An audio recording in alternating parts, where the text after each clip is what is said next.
ಉಡಾಯಿಸೋ ಖಾರ ಬಣ್ಣ ರುಚಿಯನ್ನು ನೀಡುತ್ತದೆ. ಮೆಣಸಿನ ಪುಡಿ ಚಿಂದಿ ಉಡಾಯಿಸೋ ಖಾರ ಬಣ್ಣ ರುಚಿ. ನೀರಿನ ದಾಹಕ್ಕೆ ಬಿಂದಿಗೆಯಲ್ಲಿ ಬಂದಿಯಾದ ಕೋತಿ. ಸ್ಟೀಲ್ ಬಿಂದಿಗೆಯಲ್ಲಿ ತಲೆ ತಗ್ಲಾಕೊಂಡು ಕೋತಿ ಮರಿ ಪಾಪ ಪರದಾಡ್ಬಿಟ್ಟಿದೆ. ಎಲ್ಲೆಲ್ಲೂ ಕೂಡ ಬೇಸಿಗೆಯ ಧಗೆ. ಈಗ ಎಲ್ಲಿ ನೋಡಿದ್ರು ಕೂಡ ನೀರಿಲ್ಲ. ನದಿ ಕೆರೆಗಳಲ್ಲಿ ನೀರು ಬತ್ತೋಗಿದೆ. ನೀರಿಗೆ ಅಂತ ಬಂದಂತ ಕೋತಿ ಸ್ಟೀಲ್ ಬಿಂದಿಗೆಯಲ್ಲಿ ನೀರು ಕುಡಿಯೋದಕ್ಕೆ ಹೋಗಿದೆ. ಪಾಪ ತಲೆ ಸಿಕ್ಕಾಕೊಂಡ್ಬಿಟ್ಟಿದೆ. ಮರಿ ಕೋತಿಯ ಸ್ಥಿತಿ ನೋಡಿ ಬರುತ್ತಾ ಇದೆ ತಾಯಿ ಕೋತಿ. ಕೊಪ್ಪಳ ಜಿಲ್ಲೆಯ ಹುಲಗಿ ಗ್ರಾಮದಲ್ಲಿ ಕೋತಿಗೆ ನರಕ ಯಾತನೆ ಆಗ್ಬಿಟ್ಟಿದೆ. 4 ದಿನಗಳಿಂದ ಮರಿ ಕೋತಿ ರಕ್ಷಣೆ ಮಾಡೋದಕ್ಕೆ ಹರಸಾಹಸ ಪಡ್ತಿದ್ದಾರೆ. ರಕ್ಷಣೆಗೆ ಹೋದವರ ಮೇಲೇನೆ ಅಟ್ಯಾಕ್ ಮಾಡ್ತಾ ಇದೆ ಕೋತಿ. ಭಯ ಪಾಪ.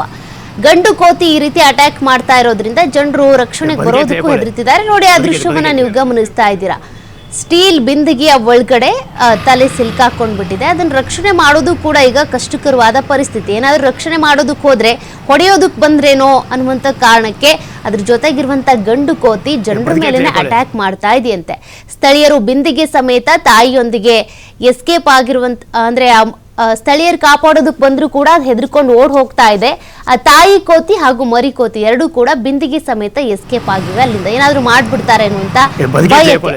ಮರಿ ಕೋತಿ ಸತ್ತಿದ್ಯೋ ಬದುಕಿದ್ಯೋ ಅನ್ನೋದು ಕೂಡ ಇನ್ನೂ ಗೊತ್ತಾಗ್ತಾ ಇಲ್ಲ. ಅಂದ್ರೆ ಇದು ಅಲ್ಲಿ ಆ ಗ್ರಾಮದಲ್ಲೇ ಇದ್ದಂತ ಸಂದರ್ಭದಲ್ಲಿ ಸೆರೆ ಹಿಡಿದಿರುವಂತ ದೃಶ್ಯ. ಬಟ್ ಈಗ ಜನರು ಹಿಂಗೆ ರಕ್ಷಣೆ ಮಾಡೋದಕ್ಕೆ ಹೋದಂತ ಸಂದರ್ಭದಲ್ಲಿ ಆ ಬಿಂದಿಗೆಯಲ್ಲಿ ಏನ್ ತಗ್ಲಾಕೊಂಡಿತ್ತಲ್ಲ ಮರಿ ಕೋತಿ, ಅದ್ರ ಜೊತೆಗೆ ತಾಯಿ ಕೋತಿ ಮತ್ತೊಂದು ಗಂಡು ಕೋತಿ ಎಲ್ಲವೂ ಕೂಡ ಅಲ್ಲಿಂದ ಓಡೋಗ್ಬಿಟ್ಟಿದಾವಂತೆ. ಹಾಗಾಗಿ ಆ ಮರಿ ಕೋತಿ ಇನ್ನೂ ಬದುಕಿದ್ಯಾ ಇಲ್ವಾ, ಅಥವಾ ಯಾರಾದ್ರೂ ಬೇರೆಯವ್ರು ಯಾರ ಕೈಲಾದ್ರೂ ಸಿಲ್ಕಾಕೊಂಡು ರಕ್ಷಣೆ ಮಾಡಿದ್ರಾ, ಬದುಕಿದ್ಯೋ ಸತ್ತಿದ್ಯೋ ಅನ್ನೋದೇ ಸದ್ಯಕ್ಕೆ ಅನುಮಾನ. ನೋಡಿ, ಬೇಸಿಗೆ ಹೆಚ್ಚಾಗ್ತಾ ಇದೆ. ಬೇಸಿಗೆ ಬಿಸಿಲು ಹೆಚ್ಚಾಗ್ತಾ ಇರೋದ್ರಿಂದ ಎಲ್ಲಾ ಕಡೆ ನೀರಿನ ಮೂಲಗಳೇನಿದಾವೆ ಬತ್ತು ಹೋಗಿದ್ದಾವೆ. ಹಾಗಾಗಿ ಪಾಪ ನೀರನ್ನ ಅರಿಸಿ ಈ ರೀತಿಯಾಗಿ ಪ್ರಾಣಿಗಳು ಪಕ್ಷಿಗಳು ಬರ್ತಾ ಇರ್ತವೆ. ಹಾಗಾಗಿನೇ ಕೆಲವರು ಪರಿಸರ ಪ್ರೇಮಿಗಳು ಈ ರೀತಿಯಾಗಿ ಅಲ್ಲಲ್ಲಿ ತೊಟ್ಟಿಗಳಲ್ಲಿ ನೀರಿಡ್ತಾ ಇದ್ದಾರೆ, ಅಥವಾ ಒಂದಷ್ಟು ಪ್ಲಾಸ್ಟಿಕ್ ಬುಟ್ಟಿಗಳಲ್ಲಿ ನೀರನ್ನ ಇಡ್ತಿದ್ದಾರೆ. ನೀವು ಕೂಡ ಆ ರೀತಿ ಮಾಡಿದ್ರೆ ಸುತ್ತಮುತ್ತ ಇರುವಂತ ಪ್ರಾಣಿ ಪಕ್ಷಿಗಳಿಗೆ ನೀರಿನ ದಾಹವನ್ನ ನೀಗಿಸಿದಂತಾಗುತ್ತೆ. ಬಟ್ ಈ ಕೋತಿಯ ಪರಿಸ್ಥಿತಿ ಸದ್ಯಕ್ಕೆ ಏನಾಗಿದೆ ಅನ್ನೋದು ಇನ್ನು ಯಾರಿಗೂ ಗೊತ್ತಿಲ್ಲ.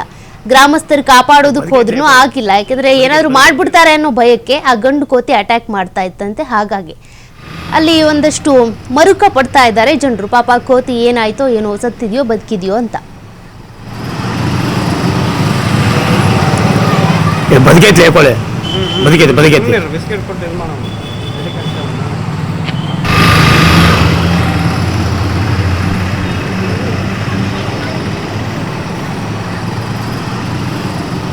ನೋಡಿ, ಆ ಗ್ರಾಮದ ದೃಶ್ಯಗಳನ್ನ ನೀವು ಗಮನಿಸ್ತಾ ಇದ್ದೀರಾ. ಹುಲ್ಗಿ ಗ್ರಾಮದಲ್ಲಿ ಅಲ್ಲಿ ಇರುವಂತ ಸುತ್ತಮುತ್ತ ಕಾಡಲ್ಲಿರುವಂತ ಕೋತಿಗಳೆಲ್ಲವೂ ಕೂಡ ಸಿಂಟೆಕ್ಸ್ ಇರ್ಬೋದು, ಅಥವಾ ಅಲ್ಲಿ ಏನೇನು ನೀರಿನ ಕೊಳಗಳು ಅಥವಾ ತೊಟ್ಟಿಗಳು ಏನೇನು ಇರುತ್ತೋ ಅಲ್ಲೆಲ್ಲ ಬಂದು ಈ ರೀತಿ ದಾಂಧಲೆ ಮಾಡ್ತಿದ್ದಾವೆ. ಕಾರಣ ಬಿಸಿಲು ಹೆಚ್ಚಾಗ್ತಾ ಇದೆ. ಅವಕ್ಕೆ ನೀರು ಕುಡಿಬೇಕು ಅಂದ್ರು, ನೀರಿನ ದಾಹ ನೀಗಿಸ್ಕೋಬೇಕು ಅಂದ್ರು ಕೂಡ ಅಲ್ಲೆಲ್ಲೂ ಸುತ್ತಮುತ್ತ ಹಳ್ಳ ಕೊಳ್ಳ ಏನಿರ್ತಾವೆ ಅವೆಲ್ಲವೂ ಬತ್ತು ಹೋಗ್ಬಿಟ್ಟಿದ್ದಾವೆ. ಹೀಗಾಗಿ ಈ ರೀತಿ ಬರ್ತಾ ಇರೋದು, ದಾಂಧಲೆ ಮಾಡ್ತಾ ಇರೋದು. ನಾವು ಒಂದ್ ಕಡೆ ಪ್ರಾಣಿಗಳ ಹಿತದೃಷ್ಟಿನೂ ನೋಡ್ಬೇಕು, ಮತ್ತೊಂದು ಕಡೆ ಮನುಷ್ಯರ ಹಿತದೃಷ್ಟಿನೂ ನೋಡ್ಬೇಕಿಲ್ಲಿ.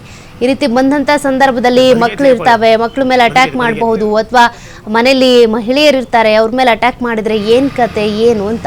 ಹಾಗಾಗಿ ಆ ಪ್ರಾಣಿ ಪಕ್ಷಿಗಳಿಗೆ ನೀರು ಸಿಗೋ ರೀತಿಯಾಗಿ ಏನಾದರೂ ಅರಣ್ಯಾಧಿಕಾರಿಗಳು ವ್ಯವಸ್ಥೆ ಕಲ್ಪಿಸ್ಕೊಟ್ಬಿಟ್ರೆ, ನೋಡಿ ಈ ಉದ್ಯಾನವನಗಳಲ್ಲಿರ್ಬೋದು ಅಥವಾ ಮೃಗಾಲಯಗಳು ಅಲ್ಲೆಲ್ಲ ಯಾವ ರೀತಿಯಾಗಿ ವ್ಯವಸ್ಥೆ ಮಾಡ್ತಾರೆ, ಸ್ಪ್ರಿಂಕ್ಲರ್ಸ್ನೇ ಹಾಕ್ಬಿಡ್ತಾರೆ ಆ ಪ್ರಾಣಿ ಪಕ್ಷಿಗಳಿಗೆ ನೆನಿಲಿ, ಆಗಾಗ ಅವು ತಂಪಾಗಿರ್ಲಿ ಅಂತ ಕುಡಿಯೋ ನೀರಿನ ವ್ಯವಸ್ಥೆ ಮಾಡ್ತಾರೆ, ಫುಡ್ ವ್ಯವಸ್ಥೆ ಮಾಡ್ತಾರೆ.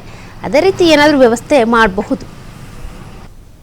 ಈಗ ಕೋತಿ ಏನು ಸಂಕಷ್ಟಕ್ಕೀಡಾಗಿ ಏನು ಅಲ್ಲಿ ಚಂಬಲ್ಲಿ ತಲೆ ಸಿಕ್ಕಾಗೊಂಡು ಆ ಸ್ಥಳದಲ್ಲಿ ಇರುವುದು. ನಾವು ಕೊಪ್ಪಳ ಜಿಲ್ಲೆಯ ಒಂದು ಇನ್ನು ಹೊಸಳ್ಳಿ ಮತ್ತು ಉಳಿಗಿ ಗ್ರಾಮ ಬರುತ್ತೆ. ಉಳಿಗಿ ಗ್ರಾಮದಲ್ಲಿರುವಂಥದ್ದು ಸ್ಥಳೀಯರು 4 ದಿನಗಳಿಂದ ಆ ಕೋತಿ ಮರಿ ನೋಡೋದ್ರಿಂದ ಸ್ಥಳೀಯರು ನಮ್ಮ ಜೊತೆ ಮಾತಾಡ್ಕೊಂಡು ಹೋಗೋಣ. ಅಮ್ಮ, ಈ ಕೋತಿ ಮರಿ ಏನಂದ್ರೆ ಯಾವ ಸಂದರ್ಭದಲ್ಲಿ ತಲೆ ಸಿಕ್ಕಾಗೊಂಡಿತ್ತು? ಎಷ್ಟು ದಿನದಿಂದ ಈ ಸಮಸ್ಯೆ ಆಗಿದೆ? 4 ದಿವಸ ಆಯ್ತು. 4 ದಿವಸದಿಂದ ತಲೆ ಸಿಕ್ಕಂದೈತಿ. ಅದು ಬರೋವಲ್ದ ಪುಟ್ಟ, ಅದು ಕೋತಿನೂ ಬಿಡವಲ್ದು. ಅದನ್ನ ಎಲ್ಲರೂ ಹೊಡೆದ್ರೆ, ಅಲ್ಲಿ ಕೂಡ ಹೊಡೆದ್ರಿ ಹುಲಿಗಾಗ. ಅಲ್ಲಿ ಹೊಡೆದ್ರು ಕೂಡ ಬಿಡ್ಲಿಲ್ರ. ಗಂಡು ಕೋತಿನ ಬೆನ್ನ ಹತ್ತಕ್ಕಂತಿತ್ತು. ಬೆನ್ನ ಹತ್ತಿದ್ರೆ ಅವ್ರು ಓಡೋಗ್ಬಿಟ್ರಿ. ಅವ್ರು ತಪ್ಸ್ಕೊಂಡು ಓಡೋದ್ರೆ ಮತ್ತೆ ಇನ್ನೊಂದು ಎಷ್ಟು ಮಂದಿ ಬಂದ್ರಿ, ಅವರು ಬಿಡಿಸಿದ್ರು. ಅವ್ರು ಬಿಡಿಸಿದ್ರು ಕೂಡ ಹಂಗ ಎತ್ಕೊಂಡು ಓಡೋತ್ರಿ ಅದು ಕೋತಿ. ಅಲ್ಲ, ತಾವು ಕೂಡ ಒಬ್ಬರು ತಾಯಿದಂತರು, ಒಂದು ಅಲ್ಲಮ್ಮ, ಈಗ ತಾವು ಕೂಡ ತಾಯಿದಂತರು, ಒಂದು ಮರಿ ಒಂದು ಯಾವ್ದು ನಮ್ಮ ಮಕ್ಕಳೇ ಆಗ್ಲಿ ಯಾರಿಗೇ ಆಗ್ಲಿ ಒಂದು ಸಮಸ್ಯೆ ಆದ ಬಹಳ ಸಂಕಷ್ಟ ಪಡ್ತೀವಿ. ಈಗ ಅದೇ ತಮ್ಮ ಮರಿಗೆ ಈ ರೀತಿ ಆದಾಗ ಪಾಪ ತಾಯಿ ರೋದನೆ ಹೆಂಗಿರುತ್ತೆ? 4 ದಿವಸ ಆತ್ರಿ ಸತ್ತು. ಈ 4 ದಿವಸ ಆಗೈತಿ, ಸತ್ತಾಗೈತ್ರಿ. ಅದು ಸತ್ತಿದ್ರು ಕೂಡ ಬಿಡವಲ್ದ್ರಿ. ಅದು ಹೌದಾ ಅದು ಇನ್ನೊಂದು ಕೋತಾಗಿದ್ರೆ ಸತ್ತಿಂದಪ್ಪ ಬಿಡ್ತೈತ್ರಿ ಅದು ಬಿಡವಲ್ದು ಕೋತಿ ಉಸುಲು ಆಡೋಕಿಲ್ರಿ ಅದಕ್ಕೆ ಪಾಪ ನೀರೇನು ಅದಕ್ಕೆ ಇದೇನು ಅದಕ್ಕೆ ನೀವು ಎಲ್ಲರೂ ಕರೆ ಕಾಯಿಸಿದ್ರ ಅಂತ ಕರೆ ಕಾಯಿಸಿದ್ರೆ ನೀವು ಬಂದು ಇದು ಮಾಡಕತ್ತೀರಿ ನೋಡ್ರಿ ಪಾಪ ಬಿಡಿಸಿದ್ರೆ ಭಾಳ ಪುಣ್ಯ ಬರ್ತೈತ್ರಿ ಅದಕ್ಕೆ ಒಂದು ತಾವು ಯಾರ ಮಗುನ್ ಕಳ್ಕೊಂಡಾಗ ಮಗು ಇಂಥ ಸಮಸ್ಯೆ ನಾವೆಲ್ಲ ಕಣ್ಣೀರ್ ಹಾಕ್ತಿವಿ ಪಾಪ ಆ ತಾಯಿ ನಿನ್ನೆ ಹತ್ತತ್ರಿ ನಿನ್ನೆ ಅದು ನಿನ್ನೆ ಜಗ್ಗತ್ತೈತ್ರಿ ಅಲ್ಲಿ ನಾವು ಮುಸುರು ತಿಕ್ಕಕ್ಕೆ ಹೋಗ್ವಲ್ರಿ ಅಲ್ಲಿ ಜಗ್ಗತ್ತೈತಿ ಅದು ಪಾಪ ಎಷ್ಟು ಅಳತೈತ್ರಿ ಅದು ಹಂಗ ಅಳತೈತ್ರಿ ಬಾ ಅದೇ ರೀತಿ ಇನ್ನೊಬ್ರು ಸ್ಥಳೀಯರಿದ್ದಾರೆ ಮಾಡೋಣ ಇಲ್ಲಿ ಬಿಟ್ಟಿತ್ತು ಇವ್ರೊಂದು 3 ಗಂಡು ಮಕ್ಕಳು ಬಂದ್ರ ಇವರು ಅದು ಮತ್ತೆ ಎಲ್ಲೇ ಹೋಗಿದ್ದು ಓಡಿ ಬಂದು ಎತ್ಕೊಂಡ್ಬಿಡ್ತು ಬಿಡ್ತಾ ಇಲ್ಲ ಸರ್ ಅಷ್ಟು ಬಿಡ್ತಾ ಇಲ್ಲ ಸರ್ ಒಂಥರ ನಮಗೆ ನೋಡಿದ್ರೆ ದುಃಖ ಬರಕತ್ತೈತೆ 4 ದಿವಸ ಆಯ್ತು ಇವತ್ತಿಗೆ ಸಣ್ಣ ಪ್ರಾಣಿ ಅಲ್ಲ ಸರ್ ಹಂಗಾಗಿ ಕೈಯೇ ಬಿಡುವಲ್ಲ ಸರ್ ಅದು ಎತ್ಕೊಂಡು ಹೋಗೋ ಮುಂದೆ ಎಷ್ಟು ದುಃಖ ಆಗ್ತದೆ ಸರ್ ಹಂಗೆ ಎತ್ಕೊಂಡು ಹೋಗಕತ್ತೈತೆ ಅದು ನಾವನ್ನ ಎಲ್ಲೇನ ಸ್ವಲ್ಪ ತಳ್ಳಿ ಬಿಡ ಅಂತ ಬಿಟ್ಟು ಹೋಗ್ತೀವಿ ನಮ್ಮ ಮಗುನ ಹಂಗೆ ತಳಗ್ ಬೀಳಾರ್ದಂಗೆ ಎತ್ಕೊಂಡು ಹೋಗಕತ್ತೈತೆ ಸರ್ ಅಷ್ಟು ದುಃಖ ಆಗ್ತದೆ ಸರ್ ಭಾಳ ಬೇಜಾರಾಗಕತ್ತೈತೆ ನೋಡ್ದಂಗಲ್ಲ ಇಲ್ಲೇ ಅಡ್ಡಾಡಕತ್ತೈತೆ 4 ದಿನ ಆತು ಇಲ್ಲೇ ಅಡ್ಡಾಡಕತ್ತೈತೆ ಭಾಳ ಮಂದಿ ಪ್ರಯತ್ನ ಪಟ್ರು ಗಂಡು ಮಕ್ಕಳು ಬಿಡಿಸ್ಬೇಕಂತ ಇಷ್ಟಿಷ್ಟು ಬಿಸ್ಕಟ್ ತೊಗೊಂಬಂದ್ರು ಆದ್ರೂ